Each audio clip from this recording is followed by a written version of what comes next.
Welcome to another episode of Chattin with Staxx. I'm your host, Bill Staxx, and today I got Gary Jenkins. What's up, man?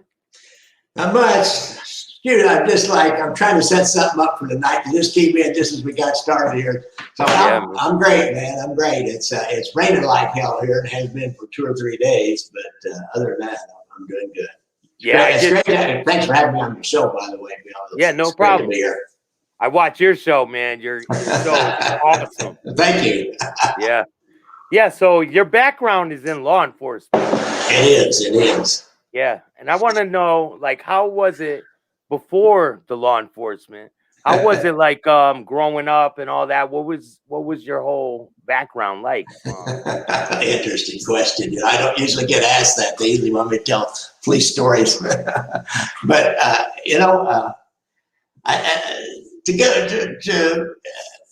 I'd say there's not that much difference in many cops and many professional criminals. In that we both like action, we both are get bored easily, and we both kind of like to skirt along the edge. So, as a young man, I grew up on a farm actually, but I really didn't go. We lived in town, and my older brother did all the farm work, and I didn't really have to. And I grew up in town, a small town, but I wanted to be a cowboy. I grew up. I wanted to have a gun and a horse and a 30-30 lever action rifle and go out and have adventures just like the cowboys on TV and the movies did. Yeah. Get on forward. I become a teenager and then I like fast cars and motorcycles. So it's and beautiful girls. So that was, I kind of forgot about being a cowboy until they had a big hiring push with the Kansas City Police Department, and then that came back into my head, like, I could do this, I can do this, and they'll give me a gun. They just won't give me a 30-30 lever action Winchester. They'll give me a 12 gauge Remington probably, but and they won't give me a Palomino horse. They'll give me a 1971 Plymouth Fury, but it'll be basically the same way. So.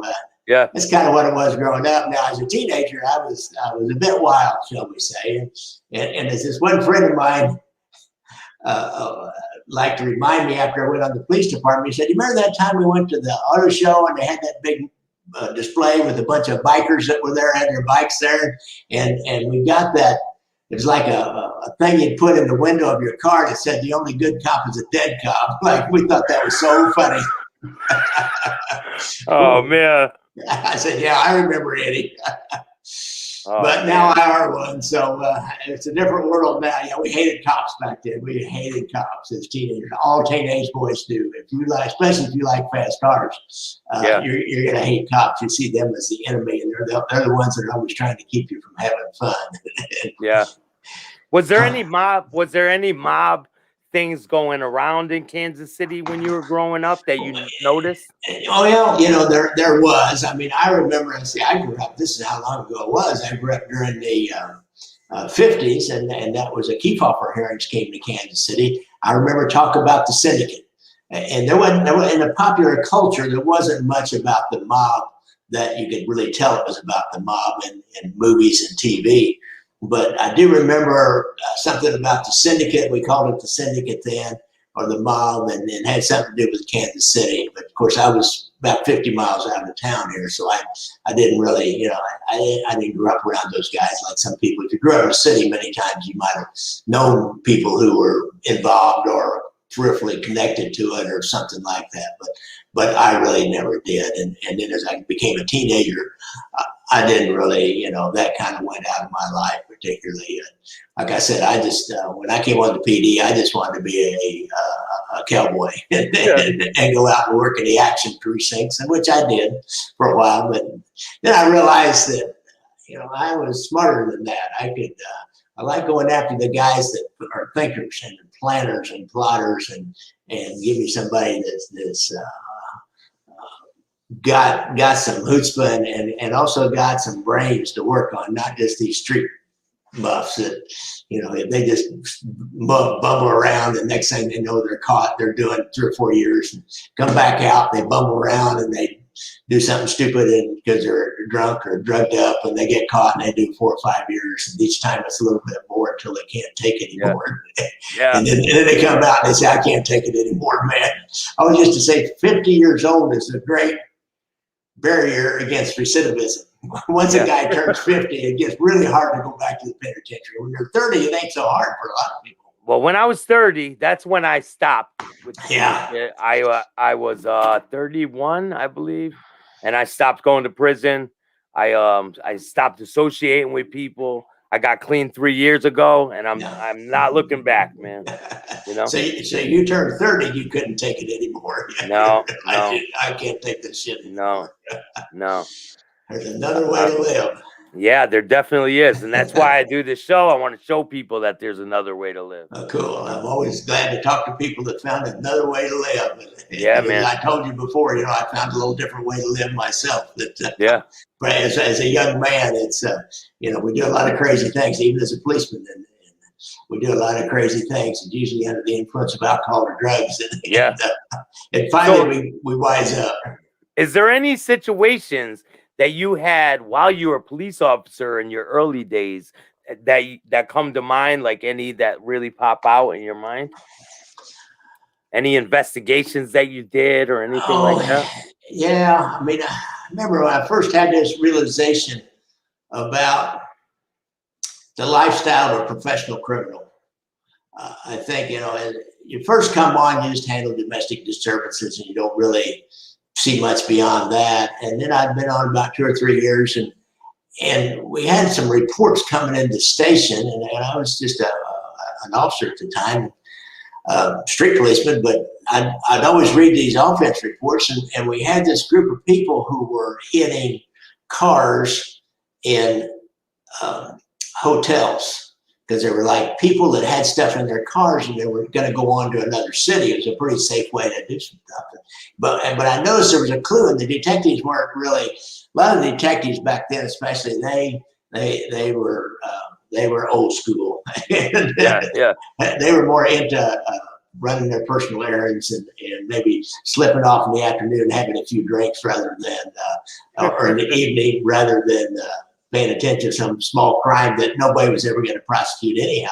But there was like 4 or 5 different things that they'd hit. I thought, these are local guys. And I had found a tag number on one of them. So this was my first little foray into being an investigator and detective. I ran the tag, came back this guy's name. I'll never forget, his name was Larry Archer.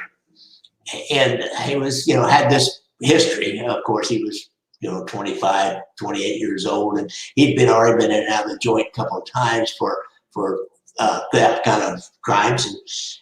And he had an address over Northeast. So I go over there, way out of my district, but I just go over there one day, and he doesn't live there even. But I start knocking on doors in the neighborhood, and I find somebody says, oh yeah, I remember him. I saw him. I heard he was living with some woman, over here about 8 or 10 blocks away. So I get her name, and I check her, and I find an address on her 8 or 10 blocks away, and I go over and start poking around, and now he's over there, and just kind of drive by once in a while and try to figure out if he's there or not, and get a couple of buddies in line and say, okay, let's go over there and just rattle this guy a little bit. So we go over. Are you in your regular clothes or? No, we're in uniform. We're in uniform. Yeah. I think, probably be honest, I did go back out on duty in my regular clothes. I used to do that shit all the time and do a little surveillance on him, because I wanted to be a detective. I wanted to be that guy that did those kinds of things like they do on TV, like, Serpico or Beretta, or, those kinds of guys. I wanted to be one of those guys. Yeah. So, we go over there, we knock on the door, just kind of blow our way in like we used to do a lot. Not so much anymore, I don't think, and just kind of push our way on in. And he's in there, and he's a stone drug addict, and he's all jacked up. We just kind of push our way in, and they're back there in one of the other rooms. There's some like 2 or 3 sets of golf clubs. Like, what are these? So, like they have, one of them had a tag on it, so we get the name off that. We check in. Yeah, it was taken in one of those, from the trunk of a car at one of those hotels. Yeah. And so we went ahead and popped him and took him on in the station and booked him in and took pictures of all the stuff in there. And we didn't have a search warrant. We just said, they invited us in. which they kind of did, I guess. They didn't tell us not to come in. Yeah. And everything was in plain view. So once we found that one thing, we see these, so we have to take all the rest of it in, and we make a case on this guy. And it was like, dang, it was cool. I mean, and he was a professional criminal. That's all he did was do those kinds of things. And he was stone drug addict.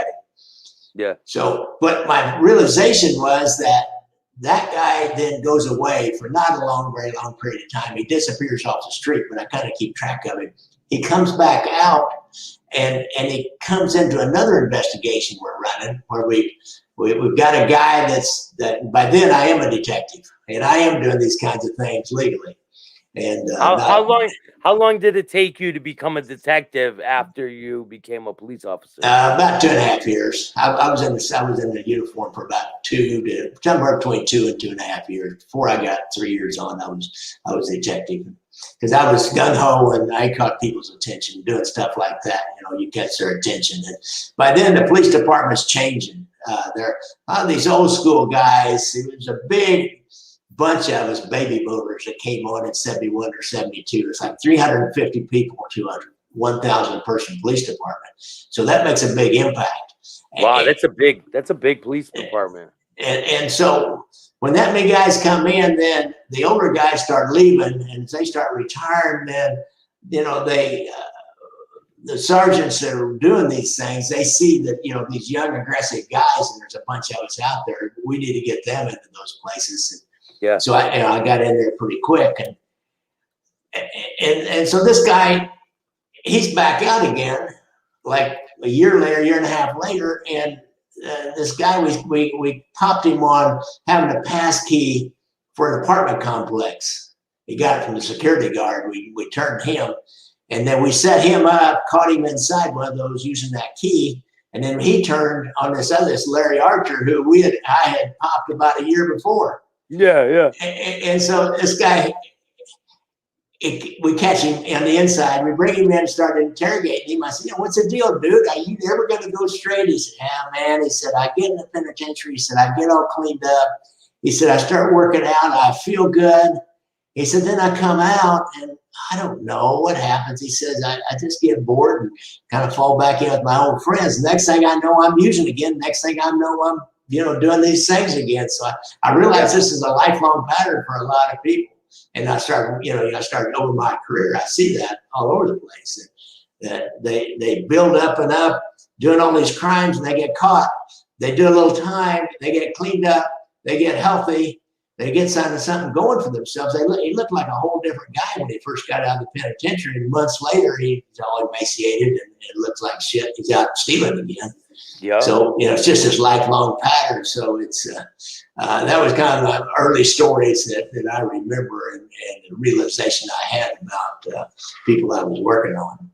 Yeah, you start to see that people, like you said, they have a pattern, and especially when you're dealing with a lot of them. Yeah. And you see they're coming out of jail and crimes are being committed, and you pretty much know who's doing it, right? Yeah. Yeah, kind of. Sometimes you don't. It kind of depends. But when you start picking up a few clues, you'll start figuring out who it is. Kansas City's not that big a city, see, compared to New York or Boston or Chicago. We're not that big a city. We're almost like a small town comparatively. So everybody knows everybody. It was always like we couldn't really have one of our guys do a real undercover kind of thing. You could do drug buys and that kind of stuff, but it's too small a town to run into somebody from high school and say, hey man, you're still in the police department and shit like that. If we did anything important undercover, we would bring in a state trooper that had worked at other part of the state. We wouldn't use one of our own, except for hand-to-hand street drug buys and those kinds of things. But nobody really worked at kind of real deep undercover long-term where you would be out acting like you were one of the guys. Yeah. So do you remember your first murder that you investigated? Oh, God. Let me think. I used to get assigned. I wasn't assigned to the homicide squad, but I used to get assigned to the homicide squad when they would get a lot of murders. So you would work you would be assigned to one of one of the more minor murders when you were not actually a homicide detective. Yeah. I remember this one. It was kind of a travesty. I always thought we had this woman that had been beat to death, and no suspects, it seemed like, but she had a son that was, I don't know, one of a better term, he was a half a bubble off a plum. He was probably a little bit mentally challenged, I think is the correct words now. Yeah. But he didn't seem dangerous, and we talked to him once, and we actually talked to other people who had been around him that day and found out what clothes he was wearing that day, and that he always carried this jam box with him. Everywhere he went, he had this jam box. What's that, like a lunchbox? Like a no, a jam box, like trying to think of the old movies. You're too young. Like a portable radio that's big. A portable radio. Yeah. It's about like that, you know. Yeah. Portable radio. He'd just carry around on his shoulder. He'd have his tunes going all the time. Yeah. So this woman had been stabbed repeatedly, and you know, we sent that jam box, and we sent his clothes that we had. Best we could tell, the ones that somebody told us described him. We found him in his clothes closet and got him out and sent him to the lab. There wasn't any blood on him, so we dismissed him as a suspect right away, because if he always has a jam box and he had those clothes on that day, if he's stabbing this woman repeatedly, then it should have blood on it, shouldn't it?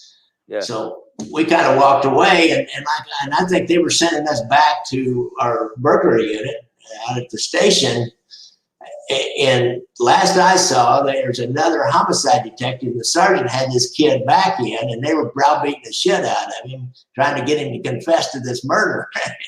And I'm just going, oh my God, he couldn't have done it. I mean, he couldn't have.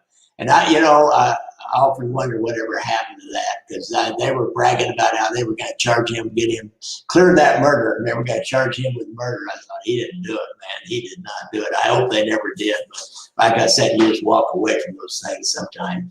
Oh, so you don't even know what ended up happening with him? I didn't want to know. I was afraid they did charge him. You know what I mean?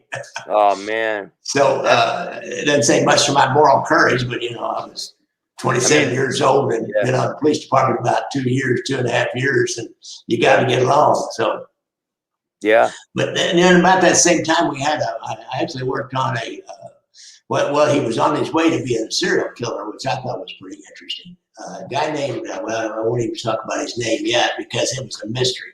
And he had this whole city shut down, frankly. People were petrified.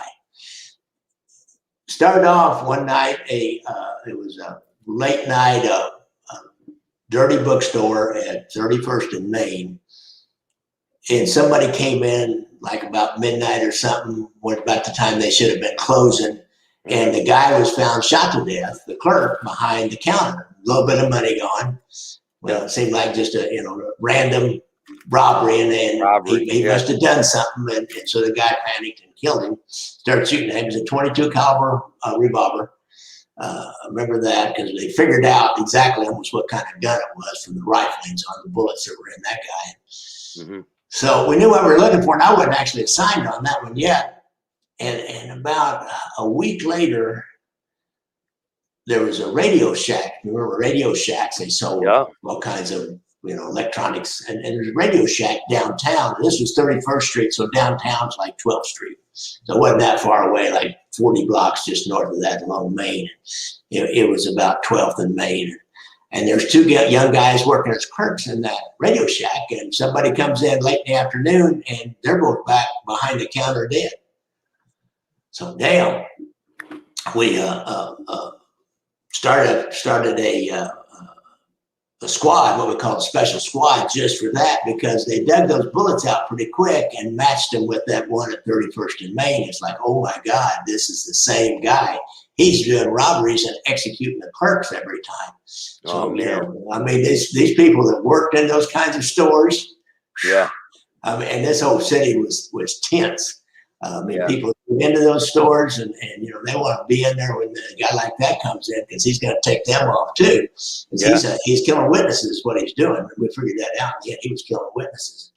and then nothing for a while. And so you're out, there's no clues. We went back to that Radio Shack at the same time of day, like 3 o'clock in the afternoon, and stopped all the cars and everybody that was walking by and said, did you happen to walk by here day before yesterday, whenever it was? That's one kind of a tactic that you would use to try to find somebody that maybe saw something. They didn't realize they saw something and didn't really know that they had some knowledge. And, that came up empty, and there was no cameras back then, or no footage to go view or any of that kind of thing. You just kind of dead in the water. They get a lot of calls on crimes like that. You get tons of calls to what we had for this, a tips hotline back then. It wasn't tips hotline. I think they just called the homicide unit or the main number of the police department. They'd call in tips, and people would be mad at their relatives or their in-laws or their neighbor, and they call in and say, "Hey, I think it's him." I think it's him. So you have to dutifully go out and interview him, or somebody would come in. It might even been during that, one of these older detectives said, "Hey, Gary, would you interview these people? I think they got something." Well, yeah, I'll go interview them. So I go take them back into an interview room. And about 5 minutes into it, I realized this is just a nutcase that's come in. And they have nutcases that come in all the time. Yeah. Not very politically correct there, but I think was there people that would try to say they did it? And I'm getting to that. It's my first experience with that. It's kind of this old experience, but it had a little bit of everything. Oh man! And I've got an informant that I've turned out there in the district, so to speak, and he was a little burglar that I let him off. I had him dead to rights. Actually, the second time, some of the other guys were mad at me. Said, "You can't let that little sucker off again, man," because I kind of gave him a break the first time. And he said he'd snitch, and he wouldn't. But the second time, I gave him one more. I said, "This is it, dude. Next time you're going down." Yeah. I'll never forget, that guy thought he was going to be taken across the street to the jail, the main jail from the police department headquarters. And when he thought he was going to, he was so scared that he was hyperventilating. He couldn't hardly catch his breath. I knew I had him then. You're like, "You're mine, man." Yeah, I got him a probation, deferred imposition of sentence, I think. He started working for me, and he was doing okay. He was telling me a lot of different things that I needed to know, but just in his little neighborhood. Yeah. So Larry McDonald was his name. Actually, he called me after I retired, and he had had a variety of different jobs. He had a pretty decent job for the Jewish Community Center in a suburban area, and I had a policeman get home. He said, "Larry McDonald wants to talk to you." I said, "Larry McDonald? I hadn't thought about him in years." So I talked to him. He's had a great life. And he went totally straight and has a couple kids and a wife and a decent job. So he's good now. He's good now. Yeah, I was happy to hear that. So Shout out to him. Yeah, he's got my phone number, and he calls me. He said, "Gary," said, I can't remember this kid's name. Johnny. He said, "Johnny is telling everybody on the streets that he's the one that killed those 2 dudes down there at the Radio Shack downtown." I said, "Are you shitting me?" He said, "No." He said, he's told several people. So I go to the sergeant, and I said, "I got this kid, and he's always shot me straight before, and here's what he's telling me." Yeah. Talked to the sergeant a little bit. He says, he said, "Let's put my informant on polygraph." So I get hold of Larry. I said, "Will you take a polygraph on that?" And he said, "Yeah, I will." So he goes in, he passes the polygraph. So we go out. Later after he passes that polygraph, I think, I am king shit now. I've solved this horrible murder. I am the guy. Oh, you're thinking that, right? Yeah, you're like, I'm the guy. You got to understand, in my little world back then, you solve that kind of a murder, everybody knows your name on the police. Yeah, you're going to be on the front page of the paper with a plaque. Maybe so, but even more importantly, all the people on the police department know I'm the one that solved that murder. That was more important to me. Yeah. And so we go out and snatch this kid up, bring him in, sit him down. He doesn't ask for a lawyer or anything. And he's willing to talk to us. And he starts talking. And he's like, it's a classic. He's like holding out. And then he kind of starts breaking down a little bit, which is many times that's what happens. People, when they get accused of murder, if they did it, it's such a psychologically powerful crime that they've done, except for a mob guy or somebody's not a sociopath, but a normal person. It's so powerful that pretty soon they'll start breaking down a little bit, and then they'll do a little bit more. And this kid did that. and a little bit more. And so we've got him finally saying, yeah, he did it. And tried to ask him a few more questions about it. And I'm like, okay, we got him now, but we better get one of these old time detectives in here to, double check on this deal, because it's too big. We can't be wrong. We do not want to be wrong on this one. No. So I go out and get Bill Ritter. And so I see him in the hallway. He's a good guy. And he's a long-time homicide dick. And I was still in burglary, just assigned to this squad. Yeah. I said, hey, here's what we got. He said, okay. He said, let me talk to him. So we go in. He comes in, and Rid starts asking a few questions. And he said, did you get any money on that? Oh, yeah. I got some money. I don't remember how much. Oh, I don't remember. I got some money. He said, well, how did you get the money? He said, guy just gave it to me. He said, well, now tell me exactly what happened. Exactly what happened. And the kid says, he said, he just went over to the cash register and hit the cash register and went ding, and the drawer opened up and he scooped out the money and handed it to me. Detective walked out. He said, Gary, come out here a minute. I said, what's the deal? He said, he didn't do it. I said, what do you mean he didn't do it? He just told you he did it and how he did it. He said he didn't do it because there was no cash register with a dinging sound. They had all their money in a drawer down in the cabinet down below. So if he'd have been there, he would have said he opened the drawer, but he made up this other. He didn't do it. So, okay. And I agreed with him. This guy was just a nutcase. Now to go back and why did my informant, he didn't make that up. Finally figured out, piecing it together, more than likely he was such a nutcase that he was out telling people. He did tell everybody in the neighborhood that he did it just to get a reputation as a killer for whatever reason. I don't know. Now, do you get in trouble for doing that, for making a false police report? Oh, you can. Usually people don't. It's more trouble than it's worth. It's possible. It's possible to do. People have done it. I've been to prison. I've been to prison for making a false police report. Wow. You must have pissed somebody off. Man. So I was in a situation where my girlfriend hit me in the face with a fan. Yeah. And ripped open my eye. I had to have plastic surgery. And I went to the gas station and I told the cops that a bunch of guys came and attacked me. And they followed the blood trail back to my house. And they saw that I was lying. I didn't want to get my girlfriend in trouble at the time. So I ended up getting charged with writing a false police report. Yeah, well, things happen, man. Things happen. It kind of depends on the circumstances on whether you get charged with giving false information to the police. So in your case, they were mad at you. You don't like me, man. This guy here, he was just a garden variety nutcase, and it really wasn't worth messing with. You just put him back into custody somehow and have to take care of him. He was just bragging on the streets. Yeah, he probably wanted to make a name for himself. He did. So did the real killer ever get caught? Yeah, the next thing we know, we have another one in an adjoining suburban town called, name of it's Independence. So it's like right, Kansas City goes right into Independence, and it's it was a 7-Eleven or a Quick Trip, a convenience store. I think it was 7-Eleven, and they kill a clerk. Somebody kills a clerk there, and it's the same gun.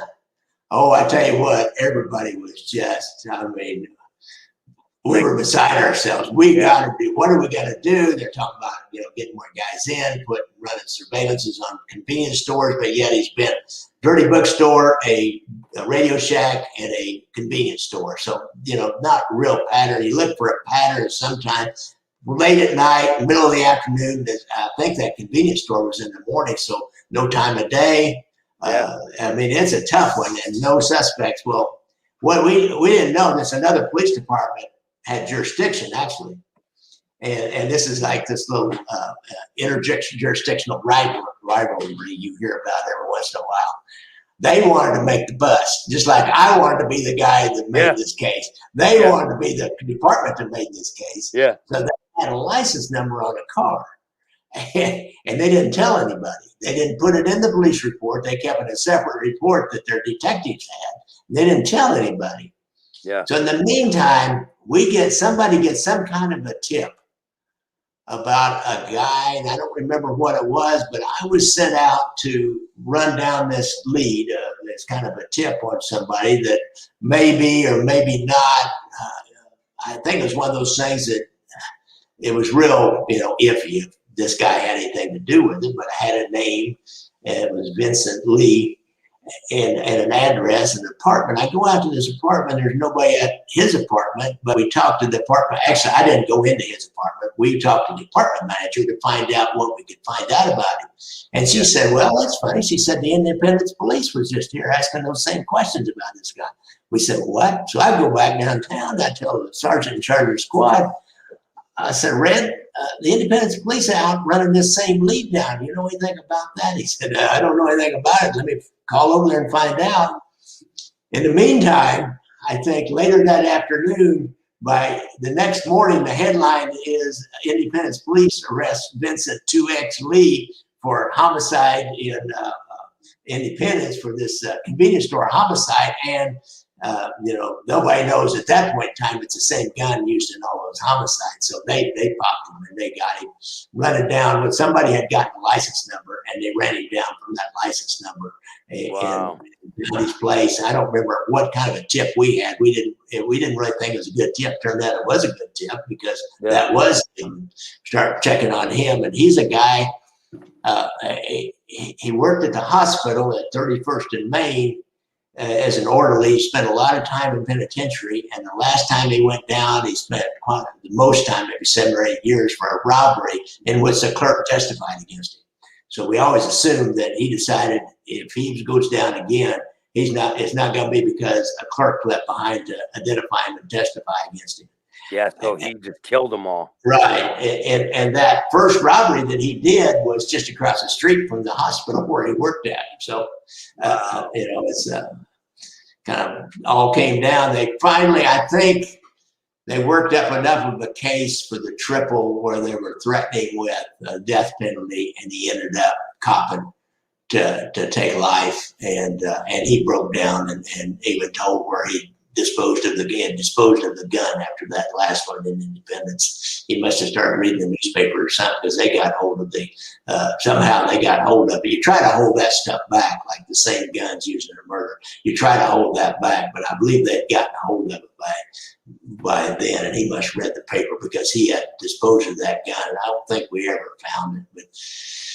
But I think they identified him. I think somebody identified him coming out of that convenience store, and there was enough circumstantial evidence to put him in. And then when they put the death penalty on the table and offered to take it off, and then he copped him. And I'm sure he died in the penitentiary. That would have been 1975, probably. 75? Yeah. I'm going to look it up. But before DNA, Vincent 2X Lee, it's a pretty interesting story. Actually, I looked up a bunch of the newspaper clippings on that once. I don't remember if I was going to do it on my podcast, but I don't remember if I must probably have a file on that somewhere. I'll have to look and see what I've got. Have you dealt with a lot of serial killers in your area? Oh, well, we had a pretty famous one there, a guy named Bob Rodella. I did a podcast on that. A friend of mine was a sergeant in charge of the investigation. Bob Rodella, he killed, I think, about 11 or 12 young guys. He was what we call a chicken hawk. I don't know if you're familiar with that term or not. There's fruit hustlers and there's chicken hawks out there on the streets. Well, the fruit hustlers are the young guys. They're always young guys that grew up in, abusive families and all that, and they may or not be gay, and so they'll hang out in a particular area, and these older men who are gay will cruise those areas looking for them, and it's like, male prostitution is what it is. Yeah. And these guys, as it turned out, they started disappearing off the streets. But see, those kinds of kids are throwaway. They're always throwaway kids. Maybe most of them were of 18 or 19. They're like runaways and all that. They're runaways, and their family didn't have anything to do with them. So they were disappearing, but nobody really knew that. But one of them during this time, a kid named Jerry Howe, was a local kid, and he had a dad who was involved with him, and his dad knew that Rodella, this Bob Rodella, had like a junk shop, a kind of weird kind of stuff store. Whatever you want to buy this weird, like maybe he's got some skulls, or they're plastic skulls. They look like real skulls. They have just all kinds of weird stuff like that, occult kind of stuff. And he fit your stereotype of a serial killer like this in many ways. Anyhow, this kid was kind of hanging out with Rodella, and he liked to have some young boy around to help run errands. He paid, and he had offered to buy this kid a car and all that kind of thing, like a $500 car or something. And all of a sudden the kid disappears, and his dad swore that Rodella's the one that did something, but nobody could prove it. The only thing that we knew that he was disappeared. The kid's dad, he went to the missing persons sergeant. It was a guy I know pretty well, and he was a real aggressive dude. Lots of times people they go to missing persons and they want some kind of action done. Well, missing persons mainly just takes a report, put your name in a computer, and then sits back and waits for you to be found, or your body to be found. They don't really have a staff to go out and do anything. The family wants people to be out there looking. But it's never going to happen, right? I'll tell you, right? It's never going to happen. They'll have like 2 detectives who will sign to just take those reports, and maybe if some really hot lead comes in, they'll go out and run it down and maybe try to find somebody, or you get an inquiry from another police department, or somebody wealthy or powerful kid runs away. They'll then go out and beat some bushes for them, but mainly they don't do anything. And they don't really have time to run down every one of these kids, because most of them have gone to another city, or they're just out drugging it up and having a merry old time, and then reappear eventually. But this kid's disappeared, and he had a dad, and the dad was, the dad said, "This ain't right." He goes, Tommy Boss is this sergeant's name, and he was a gung-ho dude, a really good policeman himself, and he didn't have to do this, but on his own, he would have some dead time at work. Lots of times you got time to sit around, there's nothing to do. He'd go out and he would, try to gather some kind of information about Rodella and see if he could help find this kid. And, it was coming up nothing. In a kind of ironic story, I guess. I don't know if ironic's the right word, but the dad was even going out and getting Rodella's trash and going through it. That's something we often did in the organized crime unit, was go trash a guy and see what's in it. And I popped some guys with some kilo level dealers drugs by doing that one time. But so he even went through his trash, and nothing. So we go on about a year later, the kid's gone. And the district guys, the 911 call comes in. Call goes out, says, reported, naked man wearing a dog collar has run into somebody's house and needs help. So they go out and say, what's going on here? You just figure, I'll tell you, you get kind of jaded to all this kind of stuff. I've made more than one call on one of those kind of a gay, weird sex thing that's gone wrong. And you get in there, nobody really wants to prosecute, but they're mad at somebody right then. But they get there, and this kid's going, that guy over there just across the street, he's been holding me prisoner upstairs in that upstairs bedroom for the last week. And that's when I had this dog collar tied onto me, and I convinced him to untie my hands enough to where I could move around just a little bit. And he still thought he had me, shackled down pretty good, but he said, I got away, and I crawled out the window from the second floor. He dropped down the window of the second floor to the ground. Lucky he didn't break his leg doing that. So he ran across the street. So they go over, and this guy is not home. About that time he comes home. They, Mr. Rodella, we need to talk to you. And he said, I'm not talking to you. And by then they've alerted detectives downtown. They've come out and say, hey, man, we got to do something here. I believe what they did, they took the kid downtown by then, got him some clothes, of course, got the dog collar off of him, take a statement from him, and then based on the statement, they go across the prosecutor and get a search warrant for this guy's house for some of the things this guy said he saw that would be something, evidence to prove. Because you get a search warrant, you can't go in anybody's house without a search warrant especially like that. Now, if you already got bulled your way in, sometimes you could kind of slide and see something in plain view. But in this case, nobody had been inside, and that guy was not cooperating. He was not going to let anybody inside. They had locked down. They blocked him from going in the house and kept people on the outside. And he just left, went back to his business. So they got the search warrant. They get inside, and one of the early things they find, and it's filthy in there. It's filthy. It stinks to high heaven. They find like a part of a chicken that's been sitting in a pot that he must have tried to boil at one time. It's just it's like mildewing and rotten in that pot and just stuff, crap everywhere. It's like nobody had ever cleaned that place ever, you know. And these guys, I've been in those houses, and the smell is just, oh my God. And, I remember one, I just started walking down the hallway of the apartment. I just started gagging. I couldn't do it. I had to walk away. You know, you go get some kind of little cigar or something, light it up, and get that smell going, and you couldn't do it. But and so they like started looking, and one of the first things they find is pictures, Polaroid pictures. This is like 1980 something. Polaroid cameras were still being used. Yep. And they find these Polaroid pictures of these kids, these young men, and it looks like they're in maybe being tortured, or maybe they're even dead. From looking at them, they've got about 10 or 12 of them in this one thing, and they find a log where he keeps a log. And he has like kind of like codes about maybe who it is, and it's got times. And he said like administer DFT, no response. Administer something else, you know, he's groaning. And it turns out that was his torture log. And so what we finally figured out is they went through that house, and then they know they got something by now, especially with these pictures. And they brought out all the crime scene guys. They start digging up the backyard. They find one dead body in the backyard. They find one skull that's a skull, but it's the forensic people said it was recent enough. This isn't like an old skull.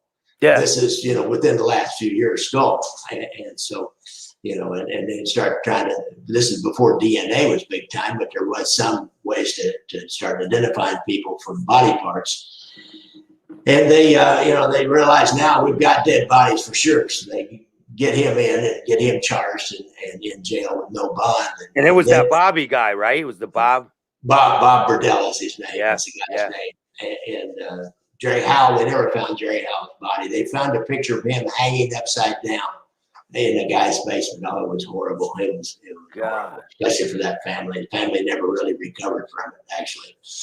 And all these other guys, and so now what they have to do, they have to identify these people, because you got all these victims, but you don't know who they are, and you don't have their bodies. Well, come to find out, later on, Rodella finally gives a detailed confession to avoid the death penalty again, and he was cutting up some of those bodies and putting them out in the trash.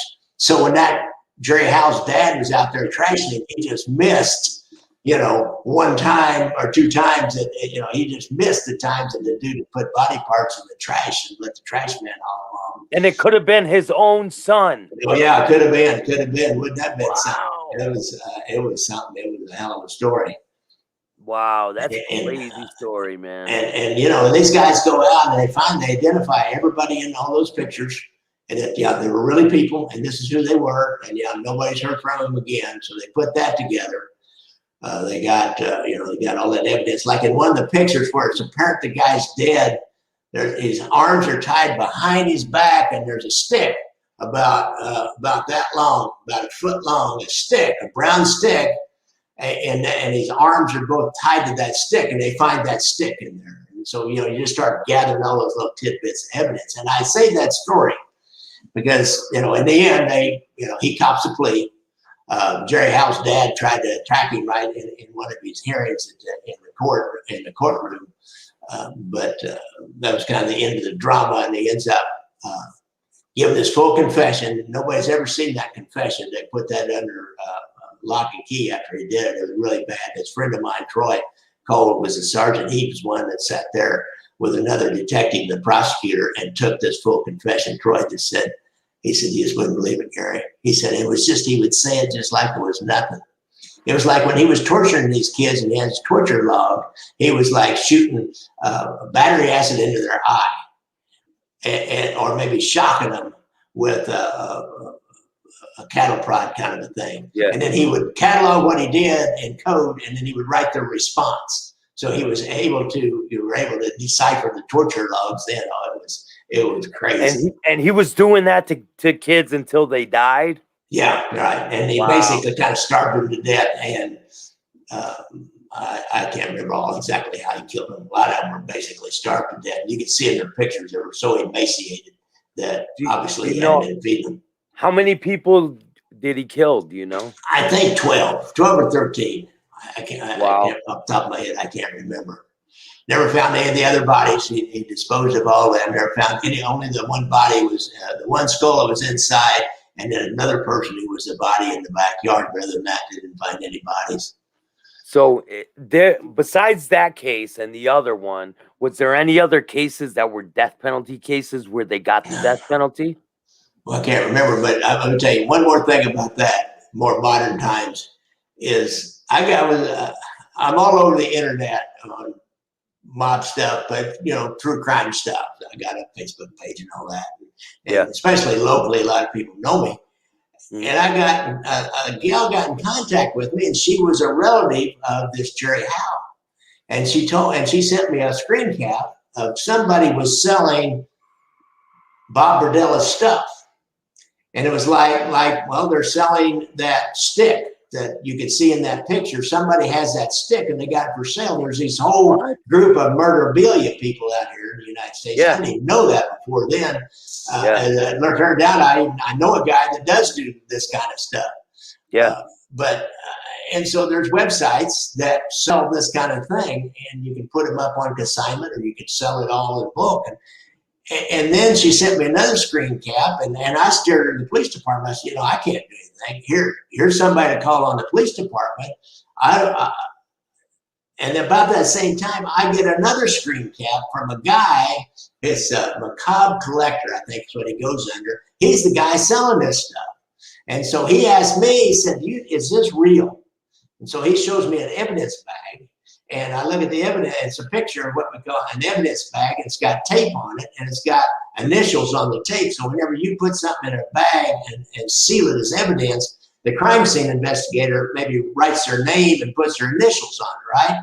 And it was yours. It wasn't mine, but it was a friend of mine's. It was Mel Beverly. It's like, damn, he was a crime scene investigator during Rodella's time. He would have, this is real. And as we got, and the police department kind of got into it, trying to figure out what the deal was. As we got into it, we find out that there's this local guy who's eccentric and has a shitload of money. He's like a multi-millionaire. Yeah. And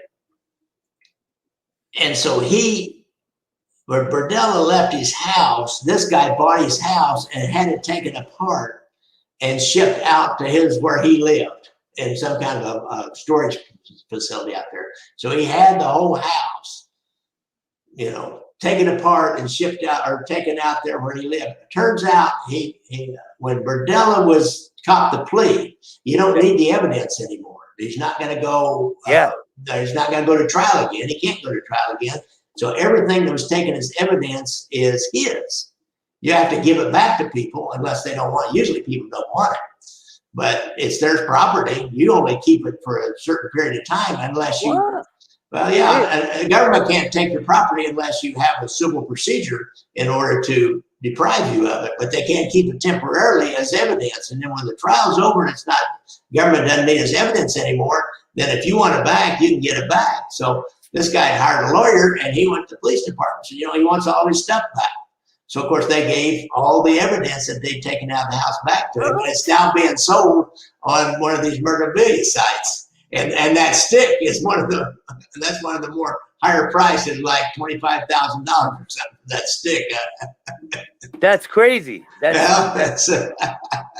I thought after the murder trial, I thought they destroyed all the evidence. I didn't know. Not if the people that own it want it back.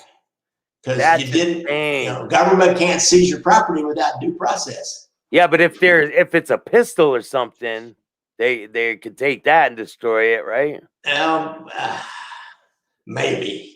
Used to, you would. Anymore, you wouldn't. If the person somebody wanted it back, I tell you, I promise you today, they're not destroying guns like they used to, because the gun lobby and the gun laws have changed so much that you don't have those kinds of loose regulations or loose regulations from the government standpoint to take something and destroy it. We used to all the time, but nobody ever challenged it. But people have challenged all that since then. And so more likely, if you own that gun and they don't need it for evidence anymore, and I can say, that's my gun, then I get it back. Like if they'd stolen it from me, you give it back to me. If you didn't, but you keep it until you need it, until you didn't need it anymore for evidence. Yeah. And so, the suspect should have the same rights. Now he's a convicted felon now, so he can't get his gun back. So you got to kind of have to weed your way through the different laws that come into play on that deal. So now, if a killer has a knife or something that he used, he could get that knife back, or the pictures he took of the victims. He should be able to. That's insane. That like doesn't even make sense to me. Now, a knife, there's no law against him having it. He could he might be in penitentiary. He could send a relative down, but he could release it to that other person. Wow. But yeah, you could, because it's your property, unless the government moves and has a civil procedure in front of a judge. I had a client that is kind of a small-time drug dealer, and they served a search warrant on him. They took 3 or 4 guns, and he wanted them back after this was over. Well, he did his probation. He got a probation. When it was over, he wasn't a convicted felon. He wanted his guns back. Yeah. So I get hold of them, and they're like kind of playing hardball with me. And I'll tell you the truth, I just didn't want to mess with it. I knew I was researching a little bit, and I'm not that good a criminal lawyer. That's why that was like the only real deal criminal case I took. I didn't want to be part of him getting those guns back. Yeah. So I just said, here's the name of a guy that will do something like that for you, and you need to go see him. All he's got to do is file a writ of replevin with a court, and then the court, and unless the government shows some compelling interest why they need to keep those guns, they have to give them back to you, because you're not a convicted felon, and they don't need them anymore. And the paperwork shows that they were taken from you, and they're not stolen. So they'll have to give them back, but you're going to have to go through a procedure, because they just play hard. As government, you can play hardball with a little guy, and you'll just, fold your cards and go away. You won't argue with it at all.